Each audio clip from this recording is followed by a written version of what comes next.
Hello అందరికీ welcome back to Dolly dumplings. ఇవాళ recipe వచ్చేసి నేను ఇంట్లో ఎప్పుడు రెగ్యులర్గా చేసే మటన్ పులావ్ని కుక్కర్లో ఎలా చేసుకోవాలో ప్రాసెస్ ఏందో క్లియర్గా చూసే ముందు ఫస్ట్ టైం మన ఛానల్ని ఎవరైనా చూస్తున్నట్లయితే ప్లీజ్ సబ్స్క్రైబ్ చేసుకోండి. ఈ మటన్ పులావ్ని చాలా సింపుల్గా తక్కువ మసాలాతో ఇంట్లో ఉండే ఇంగ్రీడియంట్స్తోనే టేస్టీగా ఎలా చేసుకోవాలో ప్రాసెస్ ఏందో చూసేద్దాము. దీనికోసం ముందుగా స్టవ్ ఆన్ చేసుకొని కుక్కర్ గిన్నెని పెట్టుకోవాలి. ఇప్పుడు ఇందులో 3 టేబుల్ స్పూన్ల వరకు ఆయిల్, అలాగే 3 టేబుల్ స్పూన్లు నెయ్యి వేసుకోవాలి. నెయ్యి ఇష్టం లేని వాళ్ళు నెయ్యిని స్కిప్ చేసేసి మరో 3 టేబుల్ స్పూన్లు ఆయిల్ వేసుకోవాలి. ఆయిల్ వేడైన తర్వాత ఇందులో బిర్యానీ దినుసుల్ని వేసుకోవాలి. ఇందులో యాలకుల్ని ఒక 2 ఎక్స్ట్రా వేసుకున్నట్లయితేను బిర్యానీకి మంచి సువాసన వస్తుందండి.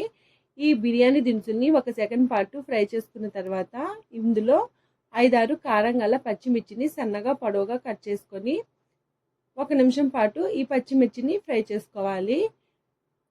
ఇలా ఫ్రై అయిన తర్వాత ఇందులో ఒక పెద్ద సైజు ఆనియన్ని సన్నగా పొడవుగా కట్ చేసుకొని లైట్ పింక్ కలర్కి చేంజ్ అయ్యే వరకు వేయించుకోవాలి. ఆనియన్స్ని మరీ ఎక్కువ వేయించుకోవాల్సిన అవసరం లేదండి. చూడండి, నేను ఇక్కడ వీడియో క్లిప్లో చూపించే విధంగా ఫ్రై అయితే సరిపోతుంది. ఇందులో 1.5 టేబుల్ స్పూన్ వరకు ఫ్రెష్గా దంచుకున్న అల్లం వెల్లుల్లి పేస్ట్ని వేసుకోవాలి. అల్లం వెల్లుల్లి పేస్ట్ని మరీ మెత్తగా పేస్ట్ చేసేసుకోవద్దండి.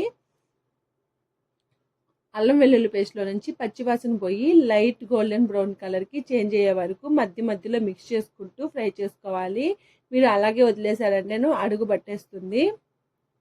ఇలా ఫ్రై అయిన తర్వాత ఇందులో 3 మీడియం సైజ్ టమోటాలని చిన్న ముక్కలుగా కట్ చేసి వేసుకోవాలి. టమోటాల్లోనే బిర్యానీకి మంచి టేస్ట్ వస్తుందండి. ఇప్పుడు ఇందులో 1 టేబుల్ స్పూన్ వరకు గల్లుప్పు వేసుకొని ఈ టమోటాలు మెత్తగా మగ్గే వరకు మధ్యలో మిక్స్ చేసుకుంటూ ఫ్రై చేసుకోవాలి. చూడండి, ఈ విధంగా ఫ్రై అయిన తర్వాత ఇప్పుడు ఇందులో 1/2 టేబుల్ స్పూను పసుపు వేసుకోవాలి. అలాగే 1 టేబుల్ స్పూను ధనియాల పొడి వేసుకొని ఒకసారి బాగా మిక్స్ చేసుకోవాలి. ఇలా బాగా కలుపుకున్న తర్వాత ఇందులో 1/2 టేబుల్ స్పూన్ వరకు కారంని వేసుకోవాలి. అలాగే 1/2 టేబుల్ స్పూను మిరియాల పొడి, 1 టేబుల్ స్పూను గరం మసాలాని వేసుకోవాలి. మనం ముందుగా పచ్చిమిర్చిని వేసాం కాబట్టి కారాన్ని 1/2 స్పూన్ మాత్రమే వేసుకోవాలండి. వీటిని ఒకసారి బాగా మిక్స్ చేసుకున్న తర్వాత ఇక్కడ 3/4 kg వరకు మటన్ని మీడియం సైజ్ ముక్కలుగా కొట్టించుకొని శుభ్రంగా క్లీన్ చేసుకొని వేసుకోవాలి. చూడండి, ఈ మసాలా అంతా ఈ ముక్కలకు పట్టేలాగా బాగా మిక్స్ చేసుకోవాలి. అలాగే ఇప్పుడు ఇందులో 1/4 కప్పు వరకు వాటర్ని యాడ్ చేసుకొని ఒకసారి బాగా మిక్స్ చేసుకొని మూత పెట్టుకొని మంటని మీడియం ఫ్లేమ్లో ఉంచి ఒక 4 విజిల్లు వచ్చే వరకు ఉడికించుకోవాలి. ఈలోగా నేను ఇక్కడ 2.5 కప్పు వరకు బియ్యాన్ని తీసుకొని శుభ్రంగా వాష్ చేసుకొని ఒక 10 నిమిషాల ముందు నానబెట్టి తీసుకోవాలి. చూడండి, ఇక్కడ 4 విజిల్లు వచ్చేసాయండి. ఇప్పుడు స్టవ్ ఆఫ్ చేసుకొని ప్రెషర్ అంతా బయటకు పోయిన తర్వాత మూత తీసి ఒకసారి బాగా మిక్స్ చేసుకోవాలి.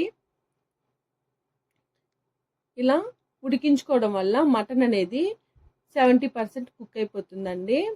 ఇప్పుడు ఇందులో 1 గ్లాసు బాస్మతి రైస్కి 1.5 గ్లాసు వాటర్ని యాడ్ చేసుకోవాలి. నేను ఇక్కడ 2.5 గ్లాసు బియ్యాన్ని తీసుకున్నాను కాబట్టి 4 గ్లాసులు వాటర్ని యాడ్ చేశానండి. అలాగే మటన్ ఉడికించుకున్నప్పుడు కొద్దిగా వాటర్ ఉన్నాయి కదా, అవి సరిపోతాయి. ఈ విధంగా మూత పెట్టుకొని మరో 5-6 విజిల్లు వచ్చే వరకు ఉడికించుకోవాలి.